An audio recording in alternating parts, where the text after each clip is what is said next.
Very good morning to everyone. எல்லாரும் எப்படி இருக்கிறீங்க? இந்த புதிய நாளை கடவுள் நம்மளுக்கு கொடுத்ததுக்காக அவருக்கு நன்றி சொல்லும். இன்னைக்கு நம்ம வாசிக்க போற வேத பகுதி சங்கீதம் 110. சங்கீதம் 110 தாவீதின் சங்கீதம்.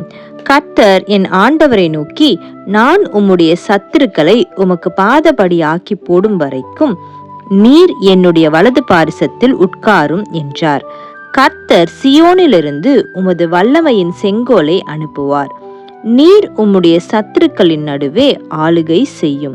உமது பராக்கிரமத்தின் நாளிலே உம்முடைய ஜனங்கள் மனப்பூர்வமும் பரிசுத்த அலங்காரமும் உள்ளவர்களாயிருப்பார்கள். விடியற் காலத்து கர்ப்பத்தில் பிறக்கும் பனிக்கு சமானமாய் உம்முடைய யவன ஜனம் உமக்கு பிறக்கும். நீர் மெல்கிசேதேக்கின் முறைமையின்படி என்றென்றைக்கும் ஆசாரியராயிருக்கிறீர் என்று கர்த்தர் ஆணையிட்டார். மனம் மாறாமலும் இருப்பார். உம்முடைய வலது பாரிசத்தில் இருக்கிற ஆண்டவர் தமது கோபத்தின் நாளிலே ராஜாக்களை வெட்டுவார். அவர் ஜாதிகளுக்குள் நியாயம் தீர்ப்பார். எல்லா இடங்களையும் பிரேதங்களால் நிரப்புவார். விஸ்தாரமான தேசங்களின் மேல் தலைவர்களாய் இருக்கிறவர்களை நொறுக்கி போடுவார். வழியிலே அவர் நதியில் குடியிருப்பார். ஆகையால் அவர் தமது தலையை எடுப்பார். ஆமேன். சங்கீதம் 110.